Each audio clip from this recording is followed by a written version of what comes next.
안녕하세요. 혹시 신앙생활 하시면서 내가 지금 잘 가고 있는 걸까 하는 그런 고민 해보신 적 있으세요? 오늘 우리는요, 이렇게 어려운 시대를 살아가는 우리에게 하나님의 말씀이 과연 어떤 의미인지 행복한 교회의 한 강력한 설교를 통해서 그 답을 함께 찾아보려고 합니다. 자, 그럼 바로 시작해볼까요? 이 설교는요, 최근에 많은 크리스천들에게 정말 큰 충격과 질문을 던졌던 두 가지 사건을 정면으로 딱 마주하면서 시작합니다.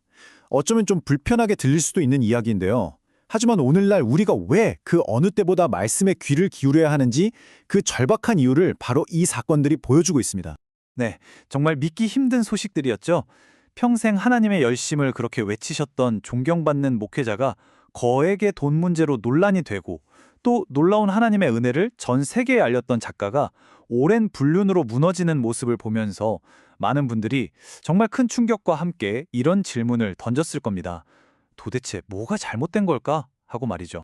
과연 이 사건들을 그냥 한두 사람의 실수라고 생각하고 넘어가도 괜찮을까요? 이 설교는 단호하게 말합니다. 아니라고요. 이건 그냥 개인의 스캔들이 아니라 지금 우리 시대의 교회와 신앙이 그 뿌리부터 흔들리고 있다는 걸 보여주는 강력한 경고등이라는 겁니다. 그렇다면 그 경고등이 가리키는 문제의 핵심, 그게 대체 뭘까요? 바로 이겁니다. 더 큰 교회 건물, 더 많은 성도 수, 더 화려한 프로그램. 이런 외적인 성공을 향해서 정신없이 달려오던 시대가 이제 막을 내리고 있다는 아주 강력한 신호라는 거죠. 이 인용문이 그 현실을 정말 날카롭게 꿰뚫고 있어요. 마치 교회가 더 많은 고객을 유치하고 더 높은 실적을 올리려는 하나의 기업처럼 변해버렸다는 겁니다.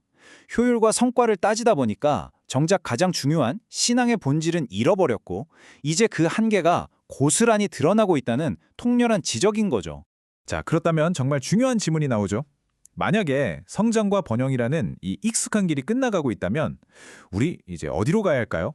놀랍게도요, 설교가 제시하는 해답은 무슨 새로운 프로그램이나 화려한 전략이 아니었어요. 오히려 그 모든 걸 내려놓고 신앙의 가장 기본으로 돌아가자는 것. 마치 처음 믿음을 가졌던 그때처럼 순수한 마음으로 새로운 순례의 길을 떠나자는 겁니다. 그리고 그 위대한 여정의 첫걸음이 바로 예배입니다. 여기서 말하는 예배는 단순히 주일 아침에 정해진 순사에 참여하는 걸 의미하지 않아요.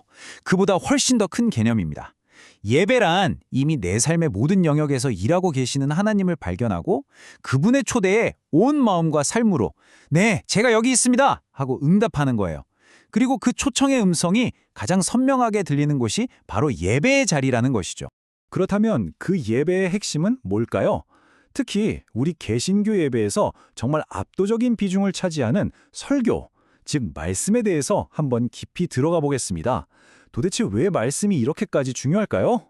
설교가 예배의 심장과도 같은 이유는 크게 두 가지입니다.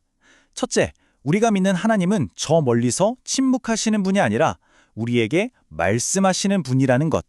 그리고 둘째, 그 놀라운 말씀은 한 개인을 위한 것이 아니라 바로 우리 공동체에게 주어졌다는 사실이에요. 이 구절이 정말 잘 보여주죠. 기독교 신앙이 다른 종교와 다른 아주 독특한 점이 바로 하나님께서 침묵하지 않으시고 말씀을 통해서 자신을 우리에게 보여주신다는 거예요. 그리고 그 계시의 정점, 그 클라이맥스가 바로 그의 아들 예수 그리스도이신 거죠. 우리는 오직 말씀을 통해서만 하나님을 알 수 있습니다. 그리고 이 말씀은 결코 나 혼자만 간직하라고 주신 비밀 편지가 아닙니다. 구약의 이스라엘 백성들부터 신약의 작은 가정교회에 이르기까지 하나님의 말씀은 언제나 공동체 안에서 함께 선포되고 함께 지켜지고 또 다음 세대로 이어져 왔습니다. 오늘날 우리가 드리는 예배의 설교가 바로 그 살아있는 전통의 현장인 셈입니다. 자, 말씀이 왜 중요한지 이제 좀 마음에 와닿으셨다면 이제 가장 실질적인 질문으로 넘어가 보겠습니다. 이렇게나 중요한 말씀을 우리는 과연 어떻게 들어야 할까요? 설교는 우리가 더 이상 팔짱 낀 구경꾼이 아니라 말씀에 적극적으로 참여하는 세 가지 방법을 제안합니다. 첫째는 분별하며 듣고, 둘째는 기대하며 들으며, 그리고 마지막 궁극적으로는 내 삶을 바꾸기 위해 듣는 것입니다. 첫 번째, 분별하며 듣기.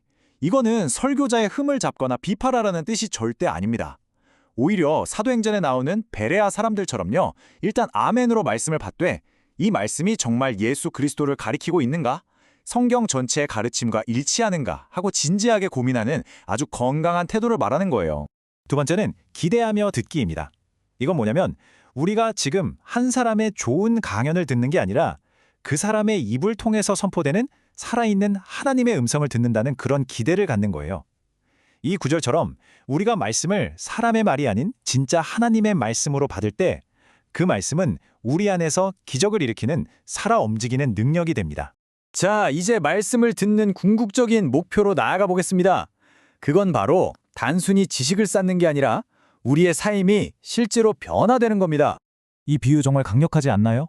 하나님의 말씀은 때로 우리를 위로하는 따뜻한 손길이 되기도 하지만 때로는 우리 영혼 깊숙한 곳에 암세포를 도려내는 외과 의사의 날카로운 수술칼과도 같다는 거예요. 그 과정이 아플 수는 있지만 결국 우리를 살리고 온전하게 만들기 위해서라는 거죠. 그렇기 때문에 우리는 스스로에게 이 날카로운 질문을 던져봐야 합니다. 지금 내가 듣고 있는 말씀이 그냥 내 귀를 즐겁게 하고 나를 편안하게만 해주는가?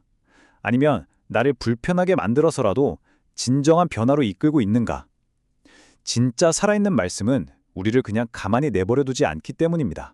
디모데후서 3장을 보면 이 변화의 과정이 아주 명확하게 나와요. 말씀은 먼저 우리의 생각과 가치관, 즉 우리의 존재 자체를 새롭게 빚어갑니다. 그리고 그렇게 내면이 우리 존재가 변화된 사람은 자연스럽게 선한 행동으로 그 열매를 맺게 되는 거죠. 행동을 바꾸려고 애쓰기 전에 존재가 먼저 바뀌어야 합니다. 자, 이 설교의 결론이자 오늘 우리 모두를 향한 도전입니다. 주일 예배 1시간을 그냥 흘려보내는 시간이 아니라 일주일 중에 가장 소중하고 기대되는 시간으로 만들자는 겁니다. 매주 선포되는 말씀 속에서 어떻게든 예수님을 발견하려고 애쓰고 그 말씀이 내 삶을 바꾸실 것을 기대하면서 딱 한 가지만이라도 이번 주에 살아내기로 결단하는 것, 거기서부터 시작하자는 거죠. 오늘 내용은 여기서 마치겠습니다. 하지만 이 마지막 질문이 한 주 내내 여러분의 마음속에 머물렀으면 좋겠습니다. 그냥 스쳐 지나가는 수많은 말들 속에서 이번 한 주 동안 당신의 삶을 붙들고 씨름할 단 하나의 살아있는 말씀은 무엇입니까?